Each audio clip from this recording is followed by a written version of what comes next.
Good morning everyone. Welcome back to Manu teachers channel. So last క్లాస్లో మనం contributions of different civilisations చూసాం. అంటే nations గురించి, Indian కానీ, ఈజిప్ట్ కానీ, గ్రీక్ కానీ, వీటి గురించి. అండ్ ఇవాల్టి క్లాస్లో కాంట్రిబ్యూషన్స్ ఆఫ్ మ్యాథమెటిషియన్స్ గురించి చూద్దాం. ఓకే, సో డిఫరెంట్ సివిలైజేషన్కి సంబంధించిన మ్యాథమెటిషియన్స్ వాళ్ళ కాంట్రిబ్యూషన్స్ ఏంటి మ్యాథ్స్కి అనేది ఇవాల్టి క్లాస్లో నేర్చుకుందాం. సో పైథాగరస్ మనకి 569 బీసీ నుంచి 475 బీసీ వరకు ఉన్నారు. ఆల్రెడీ నేను ముందు క్లాసెస్లో గ్రీక్ మ్యాథమెటిక్స్ డెవలప్మెంట్లో గ్రీక్ మ్యాథమెటిషియన్స్ పేర్లలో పైథాగరస్ని మెన్షన్ చేశాను. సో ఆ వీడియో చూసినట్టయితే మీకు ఆల్రెడీ తెలిసిపోతుంది ఈయన గ్రీక్ మ్యాథమెటిషియన్ అని. ఎప్పుడు జన్మించారు? 569 బీసీలో జన్మించారు. ఎక్కడ? సామోస్లో, అయోనియా అనే నగరంలో. ఓకే, గ్రీక్లో. ఓకే, అండ్ ఈయన ఫాదర్ నిసార్చస్, ఈయన ఒక మర్చెంట్, అండ్ మదర్ ఏమో పైథేస్. ఈమె సామోస్లో ఒక citizen, and he is often described as the first pure mathematician. Pythagoras అనే వ్యక్తి ఫస్ట్ ప్యూర్ మ్యాథమెటిషియన్ అని ఆయనని పిలిచేవారు. అండ్ చాలా పెద్ద పెద్ద కాంట్రిబ్యూషన్స్, పెద్ద పెద్ద డెవలప్మెంట్స్ అనేటివి పైథాగరస్ చేశారు. ఓకే, సో ఒక ముగ్గురు ఫిలాసఫర్స్ పైథాగరస్ని ఇన్ఫ్లుయెన్స్ చేశారు. వాళ్ళు ఎవరెవరు అని అంటే ఫిరికిడ్స్, థేల్స్ అండ్ అనెక్సిమాండర్. ఓకే, వీళ్ళు ముగ్గురు పైథాగరస్ని చాలా ఇన్ఫ్లుయెన్స్ చేసిన ఫిలాసఫర్స్. సో ఇందులో మనకి ఫిరికేట్స్ ఏమో టీచర్ ఆఫ్ ద పైథాగరస్ అని డిస్క్రైబ్ చేశారు.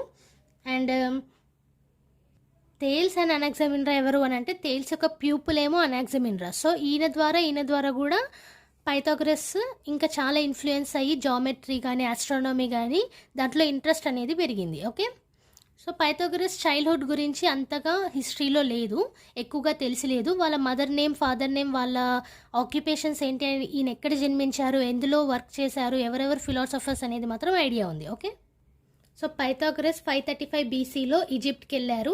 అండ్ చాలామంది ఏమనుకున్నారు అని అంటే పైథాగరస్ ఈజిప్షియన్స్ నుంచి జామెట్రీ మీద ఇంట్రెస్ట్ అనేది పెంచుకొని జామెట్రీని చదివారు, నేర్చుకున్నారు అని. ఓకే, అండ్ పైథాగరస్ని యాజ్ ఎ ప్రిజనర్ లాగా బ్యాబిలాన్కి తీసుకెళ్లారు. సో అక్కడి నుంచి 520 బీసీలో పైథాగరస్ రిటర్న్ అయ్యారు సామోస్కి, ఆయన పుట్టిన ప్లేస్కి.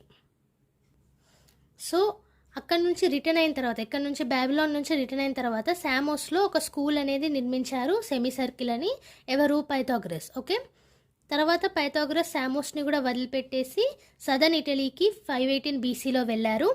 అండ్ అక్కడ ఇంట్రెస్ట్ అనేది ఆయనకు మొదలైంది. దేని మీద? ప్రిన్సిపల్స్ ఆఫ్ మ్యాథమెటిక్స్ మీద, concept of number, concept of triangle, ఇంకా వేరే mathematical figures and abstract idea of proof. So abstract నుంచి కూడా మనం ప్రూఫ్ చేయొచ్చని నేను నేచర్ ఆఫ్ ద మ్యాథమెటిక్స్లో మీకు చెప్పాను కదా. సో ఇవన్నిటి మీద కూడా ఇంట్రెస్ట్ ఆయనకి ఎప్పుడు కలిగింది? సదర్న్ ఇటలీకి పోయినప్పుడు. ఓకే, సో పైథాగరస్ గురించి ఆయన కాంట్రిబ్యూషన్స్ ఏంటో కూడా కొన్ని చూసేద్దాం.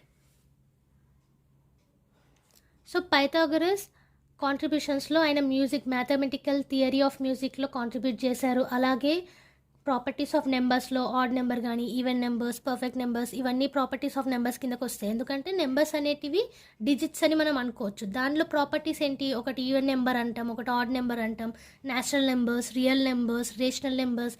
సో వాటిని ప్రాపర్టీస్ బట్టే చెప్తాం కదా. సో ఆ ప్రాపర్టీస్ ఆఫ్ నెంబర్స్ని ఇలా స్టడీ చేశారు. అండ్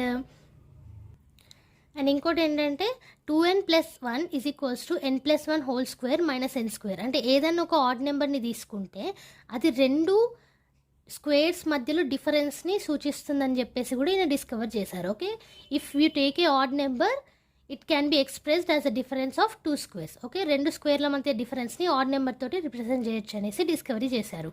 అండ్ ఈయన ఇర్రేషనల్స్లో, parabola, lying side by side, ellipse, ఇలాంటి వాటిలలో కూడా డిస్కవరీస్ అనేది చేశారు. ఎవరు? పైథాగరస్. సో అవే కాకుండా ఫిగర్స్లో geometrical algebra, 5 regular solids, 5 regular polyhedron, properties of areas, volumes, ఇవన్నిటిలో కూడా ఈయన కాంట్రిబ్యూషన్స్ అనేటివి ఉన్నాయి. అండ్ ఆస్ట్రానమీలో పైథాగరస్ ఏమనుకున్నారు, ఏమని ప్రజలకు చెప్పారు అని అంటే ఎర్త్ అనేది ఒక స్పియర్, ఒక బాల్ లాంటిది, అండ్ అది సెంటర్ ఆఫ్ ద యూనివర్స్లో ఉంది అనేసి. సన్ కదా సెంటర్ ఆఫ్ ద యూనివర్స్లో ఉన్నది, కానీ ఆయన ప్రకారం ఎర్త్ అనేది సెంటర్ ఆఫ్ ద యూనివర్స్లో ఉందని అందరికీ బోధించారు. అండ్ ఆయన ఇంకోటి కూడా ఏం చెప్పారు, ఆర్బిట్ ఆఫ్ మూన్, మనకిప్పుడు ఎర్త్ ఉంది, ఎర్త్ చుట్టూ మూన్ తిరుగుతుంది కదా. సో ఒక పాత్ అనేది ఉంటుంది కదా, దాన్ని ఆర్బిటర్ అంటాం. సో ఆ orbit of moon equator of earth తోటి ఇంక్లైన్ అయ్యి ఉంది అనేసి పైథాగరస్ చెప్పారు. సో మన ఎర్త్ మధ్యలో ఉన్న భూమధ్య రేఖకి ఆర్బిట్ ఆఫ్ ద మూన్ అనేది ఇంక్లైన్లో ఉందని చెప్పేసి పైథాగరస్ చెప్పారు. అండ్ ఈయన first person to recognise Venus morning స్టారును వీనస్ ఈవినింగ్ స్టార్ సేమ్ అనేది ఎవరు రికగ్నైజ్ చేశారు? పైథాగరస్. ఓకే, సో ఇవి ఫ్యూ కాంట్రిబ్యూషన్స్ ఆఫ్ పైథాగరస్. ఏమేమి ఉన్నాయి మనకి? మ్యాథమెటికల్ థియరీ ఆఫ్ మ్యూజిక్లో కాంట్రిబ్యూట్ చేశారు, అలాగే ప్రాపర్టీస్ ఆఫ్ నెంబర్స్లో కాంట్రిబ్యూట్ చేశారు, ఆడ్ నెంబర్ అనేది 2 స్క్వేర్స్ మధ్యలో డిఫరెన్స్ లాగా చెప్పారు, అండ్ ఎలిప్స్ గురించి, పారాబోలా గురించి, ఇరేషనల్స్ గురించి, figures, geometrical algebra, 5 regular solids, 5 regular polygons, ఇవన్నిట్లో కూడా ఆయన డెవలప్ చేశారు. అండ్ ఇంకా ఆస్ట్రానమీలో కూడా ఆయన ఎర్త్ అనేది యూనివర్స్లో సెంటర్లో ఉంటుంది, అండ్ మూన్ యొక్క ఆర్బిట్ ఏమో ఎర్త్లో భూమధ్య రేఖకి ఇంక్లైన్ అయి ఉంటుంది, అండ్ వీనస్ మార్నింగ్ స్టారును ఈవినింగ్ స్టార్ అనేది ఒకటే అనేసి పైథాగరస్ కనుక్కున్నారు. సో నెక్స్ట్ మనం చూసినట్టయితే యూక్లిడ్. ఈయన 325 బీసీ నుంచి 265 బీసీ వరకు ఉన్నారు. So Euclid one of the great Greek mathematician. So మీకు గ్రీక్ సివిలైజేషన్లో చూస్తే ఈ మ్యాథమెటిషియన్ పేరు అనేది కనిపిస్తుంది, లాస్ట్ క్లాస్లో నేను చెప్పాను. సో ఈయన ఎలిమెంట్ అనే బుక్ని రాశారు, ఈయన ఫేమస్ దానికి కూడా. అండ్ జన్మించింది ఎప్పుడు? 325 బీసీలో. ఓకే, టోలెమీ అనే వ్యక్తి successor of Alexander the great. ఈయన ఒక స్కూల్ని ఫౌండ్ చేశారు, ఆ స్కూల్ పేరు రాయల్ స్కూల్ అలెగ్జాండ్రియాలో.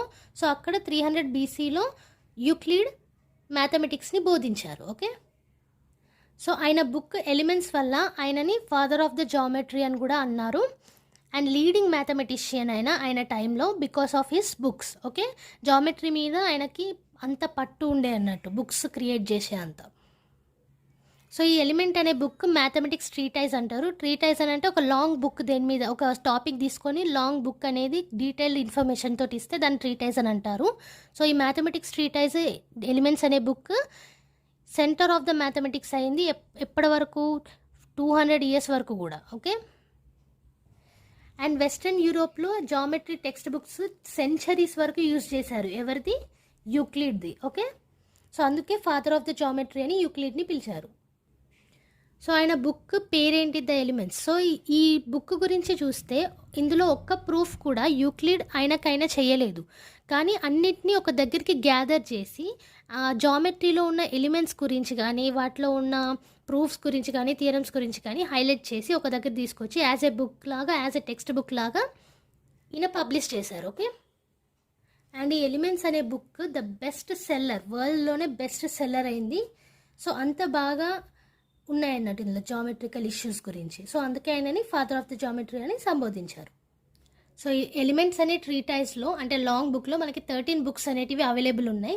సో ఆ 13 బుక్స్లో కూడా ప్రూఫ్స్కి each and every statement prove అయ్యి ఉండేది, అది ఎంత ఆబ్వియస్ అన్నా కానీ. సో ఒక స్టెప్ నుంచి ఇంకో స్టెప్ చూస్తే ఎలా వచ్చిందో మనకి ఈజీగా తెలిసిపోయినా అది ఎలా వచ్చింది అనేది ప్రూవ్ చేసి ఉండేది అన్నట్టు స్టేట్మెంట్ బుక్లో. ఓకే, అండ్ ప్రతి ఒక్క దానికి డెఫినేషన్స్ అనేటివి ముందే ఇచ్చేసేవాళ్ళు.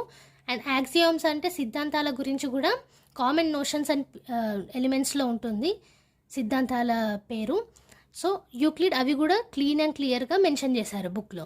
అండ్ చాలామందికి అర్థమయ్యేది కాదు యూక్లిడ్ ఎట్లా ప్రూఫ్స్కి అరైవ్ అయ్యాడు, ఎట్లా ప్రూఫ్స్ చేశారు అనేసి. ఓకే, సో ఎలిమెంట్స్ అనే బుక్లో ప్రతిది కూడా డెఫినేషన్స్ను 5 పాస్టులేట్స్ అంటే 5 సిద్ధాంతాలతో మొదలయ్యేది. అందులో ఫస్ట్ 3 సిద్ధాంతాలు ఎట్లా కన్స్ట్రక్ట్ చేశారు అనే దాని మీద ఉండేది. అండ్ తర్వాత 4వ సిద్ధాంతం ఏముండేది? రైట్ యాంగిల్స్ అనేటివి అన్నీ ఈక్వల్ అనేది. అండ్ 5th సిద్ధాంతాన్ని ప్యారలల్ సిద్ధాంతం అని కూడా పిలిచేవాళ్ళు. సో దాని ద్వారా మనకి ఏం తెలిసింది? ఒక లైన్ మనం ఇంకో లైన్కి ప్యారలల్గా డ్రా చేయొచ్చు అనేసి ఆ సిద్ధాంతం ఉండేది. సో ఎలిమెంట్స్ అనే బుక్ ప్రతిదానికి కూడా డెఫినేషన్స్ను 5 సిద్ధాంతాలతోటే మొదలయ్యేది. ఓకే, సో 19వ శతాబ్దం వరకు కూడా ఇదే నడిచింది. కానీ 19th సెంచరీలో ఈ సిద్ధాంతాలు అనేటివి డ్రాప్ చేశారు, అంటే వదిలేసి నాన్ యూక్లిడియన్ జామెట్రీ అనేది ఇంట్రడ్యూస్ చేశారు. ఓకే, సో ఇక్కడ ఎలిమెంట్స్ అనే బుక్ మనము లాటిన్లో, అరబిక్లో అండ్ ఇంగ్లీష్లో ట్రాన్స్లేట్ చేశారు అండ్ 13 బుక్స్గా డివైడ్ చేశారు. సో బుక్ 1 నుంచి 6వ బుక్ వరకు మనకి ప్లేన్ జామెట్రీ మీద ఉంటుంది. అలాగే 7th బుక్ నుంచి 9th బుక్ వరకు ఎలిమెంట్స్ ఆఫ్ నెంబర్ థియరీ మీద ఉంటుంది. అలాగే 11th నుంచి 13th బుక్ వరకు మనకి 3 డైమెన్షనల్ ఫిగర్స్ గురించి ఎక్స్ప్లెయిన్ చేసి ఉంటుంది. ఓకే, సో టోటల్గా దేని గురించి ఉన్నాయి ఇక్కడ? ప్లేన్ జామెట్రీ గురించి ఉంది, నెంబర్ థియరీ గురించి ఉంది, అండ్ 3 డైమెన్షనల్ ఫిగర్స్ గురించి ఉంది. సో ఈచ్ అండ్ ఎవ్రీ బుక్లో దేని గురించి చెప్పారో ఇప్పుడు తెలుసుకుందాం. ఫస్ట్ బుక్లో మనకి ఎలిమెంటరీ థియరమ్స్ కానీ ట్రయాంగిల్స్ గురించి ప్యారలలోగ్రామ్స్ గురించి అండ్ పైథాగరన్ థియరం గురించి మనకి ఫస్ట్ బుక్లో మెన్షన్ చేశారు, అంటే ఎలిమెంటరీ థియరమ్స్ గురించి. సెకండ్ బుక్లో మనకి జామెట్రిక్ ఆల్జీబ్రా గురించి డీటెయిల్గా ఎక్స్ప్లెయిన్ చేశారు. అండ్ థర్డ్ బుక్లో మనకి ప్రాపర్టీస్ ఆఫ్ సర్కిల్స్ గురించి ఉన్నాయి, అంటే సర్కిల్స్లో మనకి డయామీటర్ కానీ కార్డ్ కానీ ఇవన్నిటికి ప్రాపర్టీస్ ఉంటాయి కదా, వాటి గురించి. అండ్ ఫోర్త్ దాంట్లో రెగ్యులర్ పాలిగన్స్ గురించి. ఫిఫ్త్ దాంట్లో theory of ratios and proportions, ఇది ఇప్పటికి కూడా మనకి చాలా ఇంపార్టెంట్. సో మనం modernise theory of ratios and ప్రపోర్షన్స్ని యూజ్ చేస్తున్నాం. అండ్ కాంపిటేటివ్ ఎగ్జామ్స్లలో కూడా మనకి రేషియోస్ అండ్ ప్రపోర్షన్స్ మీద చాలా వరకు అన్ని కాంపిటేటివ్ ఎగ్జామ్స్లో కామన్ సబ్జెక్ట్ ఇది. అండ్ డైలీ లైఫ్లో కూడా మనం రేషియోస్ అండ్ ప్రపోర్షన్స్ తోటి డీల్ అవుతాం. సో ఇది చాలా ఇంపార్టెంట్ ఇది జామెట్రీలో. సో అలాగే బుక్ 6లో మనకి అప్లికేషన్ ఆఫ్ ఏరియాస్ గురించి, 7th బుక్లో యూక్లిడియన్ ఆల్గరిథమ్స్ గురించి ఉన్నాయి. సో వీటిని ఏమనేటోళ్ళు యాంటనరేసిస్, ఓకే. అండ్ అలాగే 8th బుక్లో జామెట్రిక్ సీక్వెన్సెస్ గురించి ఉన్నాయి. సో ఆల్రెడీ చెప్పాను కదా జామెట్రీలో సీక్వెన్సెస్ కూడా ఉంటాయి, ఇంతకుముందు కూడా నేను ఎక్స్ప్లెయిన్ చేశాను చూడండి. అలాగే బుక్ 9thలో ఇన్ఫినైట్ నెంబర్స్ గురించి ఎక్స్ప్లెయిన్ చేస్తుంది. 10th బుక్లో 1/4 సబ్జెక్ట్ అనేది మనకి 10th బుక్లో దొరుకుతుంది. దేని గురించి? Classification of lines and areas, okay. And తర్వాత 11th బుక్లో మనకి ఇంటర్సెక్షన్ ఆఫ్ ప్లేన్స్ గురించి, లైన్స్ గురించి, ప్యారలల్ పైప్స్ గురించి ఇవన్నిటి గురించి ఉన్నాయి. అండ్ 12th బుక్లో ఏరియాస్, వాల్యూమ్స్, క్యూబ్స్ వీటి గురించి ఉన్నాయి. 13th బుక్లో 5 regular platonic solids, okay. So ఇక్కడ మొత్తం 13 బుక్స్ ఉన్నాయి. ఫస్ట్ దాంట్లోనేమో ఎలిమెంటరీ థియరీస్, సెకండ్ దాంట్లో జామెట్రిక్ ఆల్జీబ్రా, థర్డ్ దాంట్లో ప్రాపర్టీస్ ఆఫ్ సర్కిల్స్, ఫోర్త్ దాంట్లో రెగ్యులర్ పాలిగన్స్, 5th బుక్లో రేషియోస్ అండ్ ప్రపోర్షన్స్, 6th బుక్లో అప్లికేషన్ ఆఫ్ ఏరియాస్, అలాగే 7thలో యూక్లిడియన్ ఆల్గరిథమ్స్, 8thలో జామెట్రిక్ సీక్వెన్సెస్, 9thలో ఇన్ఫినైట్ నెంబర్స్, 10thలో classification of lines and areas, 11thలో ఇంటర్సెక్షన్ ఆఫ్ ప్లేన్స్ లైన్స్, 12thలో ఏరియాస్, వాల్యూమ్స్, క్యూబ్స్, అండ్ 13thలో 5 రెగ్యులర్ ప్లేటోనిక్ సాలిడ్స్. సో ఇవి 13 books of the elements, okay. ఇవన్నీ కూడా మనకి ఎలిమెంట్ బుక్లో ఉన్నాయి, ఎలిమెంట్ మ్యాథమెటిక్స్ ట్రీటైజ్లో ఉన్నాయి. ఎవరు రాశారు? ఇది యూక్లిడ్ రాశారు. ఆయన ఏమని అంటారు? Father of the geometry, okay. So ఆయన కాంట్రిబ్యూషన్స్ గురించి కూడా ఒకసారి చూద్దాం. సో జామెట్రీ మీద ఎలిమెంట్స్ అనే మ్యాథమెటికల్ ట్రీటైజే కాదు, అది కాకుండా కూడా ఇంకా చాలా కాంట్రిబ్యూషన్స్ అనేటివి మనకి యూక్లిడ్ నుంచి వచ్చాయి. అందులో కొన్ని కాంట్రిబ్యూషన్స్ ఇక్కడ మెన్షన్ చేశాను చూడండి. సెకండ్ థియరం అయిన యూక్లిడ్ సెకండ్ థియరం ఏంటి? Prime numbers are infinite. So దీని గురించి కూడా మనం చాలా వరకు నేర్చుకున్నాం. అసలు యూక్లిడ్, పైథాగరస్ వీళ్ళ థియరమ్స్ అనేటివి మనకి చిన్న క్లాసెస్లో స్కూల్ లెవెల్లో చాలా వరకు వస్తూనే ఉంటాయి. సో అందులో వన్ ఆఫ్ ద థియరం ఇది, prime numbers are infinite. So ఇది కూడా మనకి యూక్లిడే ఇచ్చారు. అండ్ 3 కరెంట్ ప్రాబ్లమ్స్ని కూడా యూక్లిడ్ సాల్వ్ చేస్తారు. ఏంటి అవి? Dividing an angle into 3 equal parts, ఇంకోటి making double of a cube, ఇంకోటి obtaining square of a cube. So ఒక క్యూబ్ని డబుల్ ఎట్లా చేయాలి, ఒక క్యూబ్ నుంచి స్క్వేర్ ఎట్లా తీసుకురావాలి, అండ్ తర్వాత ఒక యాంగిల్ని 3 ఈక్వల్ పార్ట్స్ లాగా ఎలా డివైడ్ చేయాలి. సో ఇవన్నీ కూడా మనకి యూక్లిడ్ అనేది చెప్పారు. అండ్ ఆల్సో అన్రిజాల్వ్డ్ ప్రాబ్లమ్స్ గురించి కూడా, ఇర్రేషనల్ నెంబర్స్లో అన్రిజాల్వ్డ్ ప్రాబ్లమ్స్ని సాల్వ్ చేశారు. సో ఎలిమెంట్ బుక్ ద్వారా చాలా మెథడ్స్ని కనుక్కున్నారు. అలాగే జీసీడీ 2 నెంబర్స్కి జీసీడీ ఎలా కనుక్కోవాలనేది కూడా యూక్లిడి అనే చెప్పారు. సో పైథాగరన్ థియరం అనేది యూక్లిడ్కి ఘనతను తెచ్చిపెట్టింది. He was credited with, okay. So ఇవి కొన్ని కంట్రిబ్యూషన్స్ ఆఫ్ యూక్లిడ్. సో ఇవాళ క్లాస్లో కాంట్రిబ్యూషన్స్ ఆఫ్ మ్యాథమెటిక్స్లో పైథాగరస్ గురించి అండ్ యూక్లిడ్ గురించి నేర్చుకున్నాం. సో పైథాగరస్ మనకి 569 బీసీలో జన్మించారు, 475 బీసీ వరకు ఉన్నారు. అలాగే యూక్లిడ్ 325 బీసీలో జన్మించారు అండ్ 265 బీసీ వరకు ఉన్నారు. అండ్ మనకి పైథాగరస్ కానీ యూక్లిడ్ కానీ గ్రీక్ మ్యాథమెటిషియన్స్ కిందకు వస్తారు. అండ్ గ్రీక్ మ్యాథమెటిషియన్లో ఇప్పుడు మనకి పైథాగరస్ వాళ్ళ నాన్న మర్చెంట్, మదర్ ఏమో నేటివ్ అని తెలుసు. అండ్ యూక్లిడ్ ఆయన రాసిన బుక్స్ గురించి, ఆయన ఏ బుక్ రాశారు అండ్ బుక్స్, ఆ ఎలిమెంట్స్ అనే దాంట్లో ఎన్ని బుక్స్ అనేటివి ఉన్నాయి అండ్ ఒక్కొక్కటి ఏదేది ఎక్స్ప్లెయిన్ చేసింది అనేది యూక్లిడ్ గురించి తెలుసుకున్నాం. సో పైథాగరస్ కాంట్రిబ్యూషన్స్ గురించి తెలుసుకున్నాం, అలాగే యూక్లిడ్ కాంట్రిబ్యూషన్స్ గురించి తెలుసుకున్నాం. అండ్ యూక్లిడ్ ప్రతి ఒక్క బుక్లో దేని గురించి ఎక్స్ప్లెయిన్ చేశారో మనం చూసాము. అండ్ ఆయనని ఫాదర్ ఆఫ్ ద జామెట్రీ అని ఎందుకు అంటారో కూడా చూసాము. సో ఇవన్నీ ఇవాళ క్లాస్లో మనం నేర్చుకున్నాం. సో ఇవన్నీ కూడా వాళ్ళ పేర్లు కానీ, డేట్స్ కానీ అండ్ వాళ్ళు చేసిన కంట్రిబ్యూషన్స్ కానీ గుర్తుపెట్టుకోండి, మనకి కాంపిటేటివ్ ఎగ్జామ్స్లలో కూడా యూజ్ అవుతుంది. అండ్ యాజ్ యూజువల్ నేను నోట్స్ ప్రిపేర్ చేశాను కదా, ఈ నోట్స్ అన్నీ కూడా మీకు పీడిఎఫ్ ఫార్మాట్లో డిస్క్రిప్షన్ బాక్స్లో అండ్ కామెంట్ సెక్షన్లో ఉంటుంది, అక్కడ నుంచి డౌన్లోడ్ చేసుకోండి. సో ఈ బిఎడ్ క్లాసెస్ అనేటివి రెగ్యులర్గా నడుస్తూ ఉంటాయి. సో ఈ బిఎడ్ క్లాసెస్ కావాలంటే ప్లీజ్ సబ్స్క్రైబ్ చేసుకోండి. అండ్ అలాగే సీటెట్కి సంబంధించిన వీడియోస్ కూడా నా ఛానల్లో ఉన్నాయి, ఒకసారి విజిట్ చేసి చూడండి. ప్లేలిస్ట్ కూడా నేను చేసి పెట్టాను ఛానల్లో. So please subscribe, like, share, comment and bell ఐకాన్ని ప్రెస్ చేయడం మాత్రం మర్చిపోకండి. Thank you everyone. Bye bye.